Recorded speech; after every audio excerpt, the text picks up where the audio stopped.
आज के क्लास में हम आपको ठोस अवस्था पर आधारित कुछ महत्वपूर्ण प्रश्न के बारे में हम लोग चर्चा करेंगे। और यह बहुत ही महत्वपूर्ण क्लास है आज का, क्योंकि सभी टॉपिक्स पिछले हमारे क्लास में कवर किए गए हैं और उन सभी टॉपिक से आज के क्लास के सभी प्रश्न लिए गए हैं, जिन्हें व्याख्या सहित एक्सप्लेन किया जाएगा। चलते हैं आज के पहले प्रश्न पे। प्रश्न नंबर 1, निम्नलिखित में कौन सी परिस्थिति किस पदार्थ की ठोस अवस्था के लिए अनुकूल है? इस प्रश्न में ये पूछा गया है कि ठोस अवस्था के लिए कौन सा कंडीशन बेहतर होता है। तो पहला ऑप्शन देखिए आप, उच्च ताप, जो कि आप जानते हैं किसी भी ठोस को अगर हाई टेम्परेचर पे गर्म किया जाता है तो द्रव में चेंज हो जाता है। दूसरा निम्न ताप है, ठीक है। निम्न ताप टेम्परेचर के लिए बेहतर है, जितना भी लो टेम्परेचर होगा उतना ही अणुओं के बीच आकर्षण बल अधिक होगा, इसलिए सेकंड ऑप्शन इसका सही है। दूसरा प्रश्न है, निम्नलिखित में कौन सा अभिलक्षण क्रिस्टलीय ठोस का नहीं है? मतलब 3 ऐसे हैं जो ऑप्शन सही हैं और एक गलत है, तो ध्यान से समझिए। पहला कह रहा है निश्चित एवं अभिलक्षणिक संगलन ऊष्मा। यह हर एक क्रिस्टलीय ठोस का प्रॉपर्टीज़ होता है कि वो एक फिक्स जो उनकी मेल्टिंग पॉइंट होती है वो एक फिक्स होती है। तीसरा विकल्प है संपूर्ण क्रिस्टल में अवयवी कणों की व्यवस्था का एक नियमित एवं पुनरावृत्त पैटर्न। ये भी जो है तीसरा विकल्प जो है ये भी सही है, और यही ये कारण है कि जो इनकी जो मेल्टिंग पॉइंट होती है वो फिक्स होता है। और चौथा आप देख सकते हैं वास्तविक ठोस, रियल ठोस, और ये सभी क्रिस्टलीय जितने ठोस होते हैं वो सभी वास्तविक ठोस ही कहलाते हैं। तो इसमें जो दूसरा विकल्प है वो समदैशिक प्रकृति है। समदैशिक प्रकृति ये उस तरह के क्रिस्टलीय उस तरह के ठोस गुण प्रदर्शित करते हैं कि जैसे कुछ ऐसे फिजिकल प्रॉपर्टीज़ होते हैं जैसे अपवर्तनांक है, और इनका जो मान है यदि हम ठोस की विभिन्न दिशाओं से कैलकुलेट करने का प्रयास करते हैं तो यदि मान हमारा अलग अलग आता है तो उसे उस तरह के ठोस को हम कहते हैं वो विषमदैशिक गुण प्रदर्शित करता है। और विषमदैशिक गुण जो होते हैं वो क्रिस्टलीय ठोस प्रदर्शित करते हैं। तो इसका अर्थ ये है कि समदैशिक जो प्रकृति है ये अक्रिस्टलीय ठोस का गुण है। तो इसमें ये ऑप्शन नंबर 2 जो है वो सही है। सही इन सेंस कि क्रिस्टलीय ठोस का यह गुण नहीं है। तीसरा प्रश्न आते हैं हम लोग, निम्नलिखित में कौन सा एक अक्रिस्टलीय ठोस है? इस प्रश्न का आप लोग बेसिक कॉन्सेप्ट जान रहे होंगे। क्रिस्टलीय ठोस 4 प्रकार के हैं, आप उसमें खोजें। पहला देखिए ग्रेफाइट है, ये क्रिस्टलीय ठोस है। क्रोम एलम ये आयनिक कंपाउंड है, ये भी क्रिस्टलीय ठोस है। सिलिकॉन कार्बाइड कोवलेंट सॉलिड है, सहसंयोजक सॉलिड है, ये भी क्रिस्टलीय ठोस है। तो क्वार्ट्ज जो है जिसको हम कांच कह रहा है वो ये आप क्रिस्टलीय ठोस कहते हैं। तो इसका ऑप्शन नंबर 2 सही है। नेक्स्ट क्वेश्चन पे हम लोग आते हैं, चौथे प्रश्न में आप ये देख रहे हैं, इसमें पूछा गया है कौन सी व्यवस्था प्रति चुंबकीय पदार्थ के चुंबकीय गुण की व्यवस्था को प्रदर्शित करता है। तो लास्ट क्लास में मैंने आप लोग को पढ़ाया कि जो लौ चुंबकीय पदार्थ होते हैं उनका जो आयन्स होते हैं वो आयन्स एक ग्रुप में रहते हैं, या कह सकते हैं एक समूह बना के रहते हैं, और उन समूह को हम डोमेन कहते हैं। और वो डोमेन एक रिजल्टेंट मैग्नेटिक मोमेंट चुंबकीय आघूर्ण को दर्शाता है, और इनकी दिशाएं जो लौह चुंबकत्व पदार्थ होती हैं वो एक दिशा में होती हैं जब मैग्नेटिक फील्ड में उनको रख दिया जाता है। और जबकि प्रश्न में पूछा है कि प्रतिचुंबकीय पदार्थ, और प्रतिचुंबकीय क्या होता है, इसका जस्ट रिवर्स होता है, उल्टा होता है। मतलब इनकी जो दिशाएं होती हैं वो अल्टरनेट हो जाती हैं। अल्टरनेट मतलब एक ऊपर एक नीचे, जिसकी वजह से जो इनका मैग्नेटिक मोमेंट है वो कैंसिल हो जाता है। तो आप देखिए इसमें अरेंजमेंट में पहला तो होना नहीं है, क्योंकि पहला में सभी ऊपर हैं, दूसरे में सभी नीचे हैं, तीसरे में आप देखिए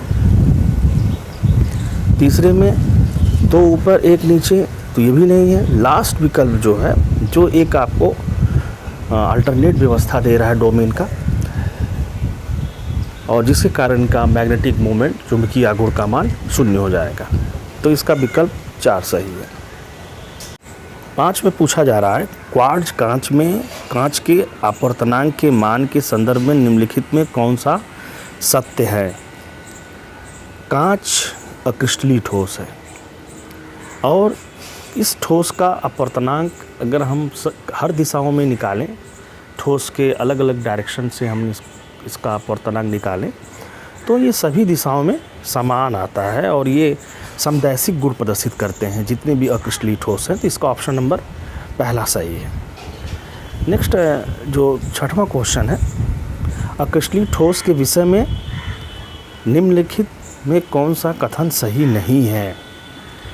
इसमें ध्यान से आप पढ़िए। गर्म करने पर किसी एक ताप पर ये क्रिस्टलीय बन सकते हैं, लंबे समय तक रखने पर ये क्रिस्टलीय बन सकते हैं, अक्रिस्टलीय ठोसों को गर्म करने पर साँचे में ढाला जा सकता है। ये तीनों ऑप्शन जो है सही हैं क्रिस्टलीय ठोस के बारे में। लेकिन ये जो कथन है, अभी भी जैसे मैंने ऊपर बताया कि वो समदैशिक गुण प्रदर्शित करते हैं, तो ये जो चौथा ऑप्शन है ये सही होगा, ठीक है, विकल्प में, क्योंकि आपसे पूछा जा रहा है सही नहीं है, मतलब ये है ऑप्शन सही नहीं है। 7वां प्रश्न देखेंगे, क्रिस्टलीय ठोस के निश्चित गलनांक का कारण क्या है। बहुत ही महत्वपूर्ण प्रश्न है, और आपको जैसे बताया है कि कंस्टिट्यूएंट पार्टिकल्स जो इनके अवयवी कण हैं, इनकी जो व्यवस्था होती है वो दीर्घपरास होती है, और ये बहुत इंपॉर्टेंट इनका कारण होता है। जो ऑप्शन नंबर 2 आप देखिए, क्रिस्टलीय जालक में अवयवी कणों की नियमित व्यवस्था दीर्घपरास तक प्रेक्षित होना, यह इनके निश्चित गलनांक का कारण होता है। 8वां प्रश्न हम देखें, क्रिस्टलीय जालक में आयोडीन के अणु, आयोडीन एक अध्रुवीय अणु है, और अध्रुवीय अणु जितने भी होते हैं वो सभी लंदन फोर्स के द्वारा आपस में जुड़े रहते हैं। नेक्स्ट प्रश्न है 9वां, निम्नलिखित में कौन सा जालक नेटवर्क ठोस है। और ये आप लोग को अच्छे से जानकारी होगी कि सल्फर डाइऑक्साइड जो होता है वो ध्रुवीय है, ये नेटवर्क ठोस होगा नहीं। आयोडीन भी अध्रुवीय भी नहीं है।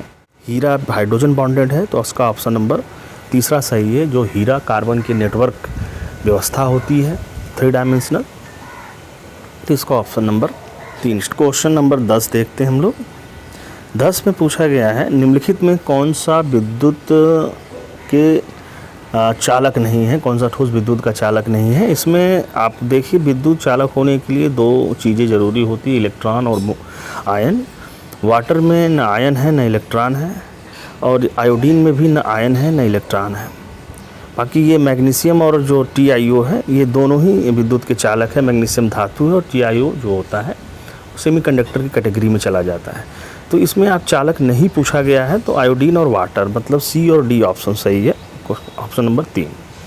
नेक्स्ट क्वेश्चन है 11वां, देखें आप। निम्नलिखित में कौन सा आयनिक ठोस का अभिलक्षण नहीं होता है, मतलब आयनिक ठोस का वो नहीं है। तो जैसे देखो, पहला है भंगुर प्रकृति, ये हर एक आयनिक ठोस का होता है। प्रबल बल है, ये भी आयनिक ठोस का गुण होता है। विषमदैशिक प्रकृति, अभी भी मैंने बताया कि ये आयनिक ठोस के लिए, क्रिस्टलीय ठोस जितने भी होते हैं सबका ये प्रॉपर्टीज़ होता है। तो इसमें ऑप्शन नंबर 1 सही है, जो कि कह रहा है कि बहुत कम मान होता है चालकता का, जबकि ऐसा होता नहीं है। नेक्स्ट आप देखो 12वां क्वेश्चन, ग्रेफाइट विद्युत का सुचालक पूछा जा रहा है कि किस कंडीशन में होता है, किसी उपस्थिति कारण होता है। तो आप ये देखिए, इसमें ग्रेफाइट जो होता है वो नेटवर्क सॉलिड होता है, कार्बन अपने आसपास 3 कार्बन के साथ जुड़े रहते हैं। तो यहाँ पे आप देखो कि इसमें इलेक्ट्रॉन जो होते हैं फ्री रहता है, इसमें कोई आयन्स होते नहीं हैं, तो एकाकी इलेक्ट्रॉन युगल तो होंगे नहीं, मुक्त संयोजी इलेक्ट्रॉन इसमें ऑप्शन सही होता है। ये कोई पेयर्ड इलेक्ट्रॉन नहीं होता है इसमें, ठीक है ना। तीसरा क्वेश्चन, नेक्स्ट क्वेश्चन हम लोग देखते हैं 13। निम्नलिखित में कौन से ऑक्साइड का विद्युत सुचालक अथवा विद्युत रोधी होना ताप पर निर्भर करता है। और ये आप इसको याद रखिएगा, टाइटेनियम ट्राईऑक्साइड ये इस तरह का एक यौगिक होता है जिसको टेम्परेचर बेस्ड इसके प्रॉपर्टीज़ होती है। कि ये इलेक्ट्रिसिटी कंडक्ट करता है या करेगा या नहीं करेगा। नेक्स्ट क्वेश्चन है 40, निम्नलिखित में से कौन सा ऑक्साइड धातुओं के समान वैद्युतीय गुण प्रदर्शित करता है। तो ये बहुत ही महत्वपूर्ण है। ये क्रोमियम का जो ऑक्साइड है ये जस्ट लाइक कह सकते हैं सेमीकंडक्टर की कैटेगरी में आता है और ये बहुत ही इम्पॉर्टेंट यौगिक है जो कि धातु की तरह इसकी कंडक्टिविटी होती है। बाकी लोगों में न इलेक्ट्रॉन है न आयन्स। नेक्स्ट आप 15 क्वेश्चन आते हैं हम लोग। अब किसी शुद्ध क्रिस्टल में जालक स्थल द्वारा अध्यासित नहीं हो सकता। जालक स्थल जो होता है वो सिर्फ और सिर्फ एटम, आयंस और मॉलिक्यूल्स के लिए है और उसमें पूछा जा रहा है कौन से इसमें नहीं हो सकते हैं। तो भाई एटम तो हो सकते हैं, अणु आयन हो सकते हैं, परमाणु हो सकते हैं, सिर्फ इलेक्ट्रॉन नहीं हो सकता। इसका ऑप्शन नंबर 3 सही है। नेक्स्ट क्वेश्चन आप देखो 16वां, ग्रेफाइट को किस रूप में वर्गीकृत नहीं कर सकते हैं। तो ग्रेफाइट आप देखो ये चालक है ही, जालक भी है, संयोजक भी है, लेकिन हम आयनिक इसको नहीं कह सकते। नेक्स्ट आप देखो 17 क्वेश्चन है, धनायन अंतराकाशी स्थल में उपस्थित होते हैं। धनायन मतलब डिसलोकेट हो जाता है, वो चला जाता है अंतराकाशी स्थान पे। तो इसमें आप पहला ऑप्शन आप फ्रैंकल देखिए जिसमें आपको बताया गया था कि जो धनायन्स होते हैं, जो छोटे कैटायन्स होते हैं, वो इंटरस्टिशियल साइट में डिसलोकेट हो जाते हैं। ठीक है, वो फ्रैंकल डिफेक्ट कहलाता है। नेक्स्ट है 18वां क्वेश्चन आप देखो, क्रिस्टल में साटकी दोष तब प्रेक्षित होता है जब। अब साटकी दोष लास्ट क्लास में जो पहले की हमारी क्लासेस हैं उसको आप लोग भी ध्यान से पढ़ लीजिएगा एक बार। साटकी दोष में धनायन और ऋणायन समान संख्या में क्रिस्टल लैटिस से गायब हो जाते हैं, जिससे क्रिस्टल की इलेक्ट्रिकल न्यूट्रलिटी बनी रहती है। तो उसमें आप देखिए ऑप्शन में पढ़िए, कुछ धनायन अपने जालक स्थानों से निकलकर अंतराकाशीय स्थानों में अध्यासित हो जाते हैं। ये गलत है। जालक के समान संख्या में धनायन ऋणायन अनुपस्थित होते हैं, ये ऑप्शन सही है। नेक्स्ट आप देखो 1900, पी प्रकार के अर्धचालक द्वारा उपार्जित आवेश के बारे में निम्नलिखित क्या सही जानकारी है। तो देखो चालक जो एन टाइप और पी टाइप जो बनते हैं, तो पी टाइप में कौन सा वो जब बनता है तो कौन सा आवेश उस पर आ जाता है। तो कोई आवेश नहीं आता है, उदासीन रहते हैं। आवेश तभी आएगा जब आप किसी इलेक्ट्रॉन को लॉस करा देते हैं, इलेक्ट्रॉन गेन कर लेते हैं। ठीक है ना, इसमें कुछ ऐसा नहीं है, उसमें इलेक्ट्रॉनिक इफेक्ट होता है, इसलिए ये सिर्फ कोई चार्ज न एक्स्ट्रा होता है न कम होता है। तो ये उदासीन इसका जो है आंसर सही होगा, ऑप्शन नंबर 2 सही है। प्रश्न नंबर 20 कहता है कि सिलिकॉन यन प्रकार के अर्धचालक प्राप्त करने के लिए किस संयोजकता वाले पदार्थ को आपको मिलाना चाहिए। तो यन टाइप अगर अर्धचालक बनाना है तो आपको एक आगे के ग्रुप वाले समूहों को ऐड करना होगा जिसके वैलेंस इलेक्ट्रॉन ज़्यादा है। ठीक है, तो सिलिकॉन को आप देखो, सिलिकॉन कहाँ है, सिलिकॉन कार्बन परिवार का है और कार्बन परिवार के पास 4 इलेक्ट्रॉन होते हैं, तो आप 5 ऐड करेंगे। इसका मतलब चौथा ऑप्शन सही है। 21वां क्वेश्चन देखो, फलक केंद्रित एकक कोष्ठिका में चतुष्फल की रिक्तियों की कुल संख्या क्या होती है। और फलक केंद्रित मैंने आपको बताया कि फलक केंद्रित में जो एटम्स होते हैं एफसीसी बनते समय वो कुल संख्या 4 होती है। और 4 के हिसाब से देखोगे तो रूल होता है कि अगर जितने भी एटम्स किसी भी क्यूबिक क्रिस्टल का निर्माण कर रहे हैं उसके जस्ट दुगना जो होता है वो चतुष्फल की रिक्तियों की संख्या होती है। तो इसका ऑप्शन नंबर 2 सही है। नेक्स्ट आप देखो 22वां क्वेश्चन है, AgBr क्रिस्टल द्वारा निम्नलिखित में से किस बिंदु दोष द्वारा प्रदर्शित किए जाते हैं। कौन से बिंदु दोष द्वारा प्रदर्शित किए जाते हैं। तो AgBr बहुत ही महत्वपूर्ण यौगिक है, कई बार एग्जाम में पूछा गया है। ये शॉटकी और फ्रैंकल दोनों डिफेक्ट शो करते हैं, तो A और B इसका ऑप्शन सही है। क्वेश्चन नंबर 23, किस युगल में सर्वाधिक संकुलन क्षमता है। तो ये भी आपको क्लास में पढ़ाई गई है, पिछले क्लासेस में आप लोगों ने इसके बारे में पढ़ा है।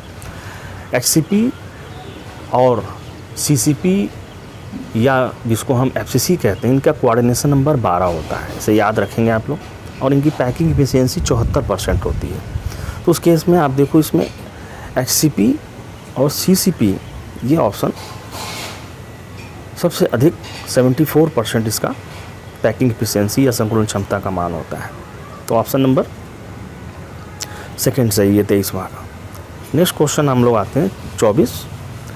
अंतःकेंद्रित घनी व्यवस्था में रिक्त स्थान का प्रतिशत क्या होता है? तो 3 प्रकार के जो मैंने बात की थी आपसे इसके पहले क्लास में संकुलन क्षमता निकालने के लिए, तो FCC, BCC और सिंपल की बात किया था। तो उसमें सबकी पैकिंग एफिशिएंसी कैलकुलेट की गई है। तो अंतःकेंद्रित में 68% आया था, इसको आपको याद रखना होगा। और FCC का जो होता है ये 74% होता है। नेक्स्ट क्वेश्चन है 25वां। आप देखो, षटकोणीय निविड संकुलन के लिए निम्नलिखित में कौन सा असत्य है? तो HCP जब पैकिंग हुई है, ABAB टाइप पैटर्न हुआ है। अब ABAB टाइप पैटर्न के बाद आपने ये भी पढ़ा है कि उसमें कोऑर्डिनेशन नंबर 12 होता है। तो ये सही है पहला वाला। ये दूसरा वाला भी सही है, 74% इसकी संकुलन क्षमता होती है। लेकिन जो तीसरा जो ऑप्शन आप देखिए, क्योंकि ABAB टाइप अरेंजमेंट होता है, तो द्वितीय परत की जो तीसरा कह रहा है, द्वितीय परत की चतुष्फलकीय रिक्तियाँ तृतीय परत के गोले द्वारा आच्छादित होती है। ठीक है। और चौथा देखो क्या लिखा है, इस प्रकार की व्यवस्था में चतुर्थ परत के गोले प्रथम परत के गोले से पूर्णतः संरेखित होते हैं।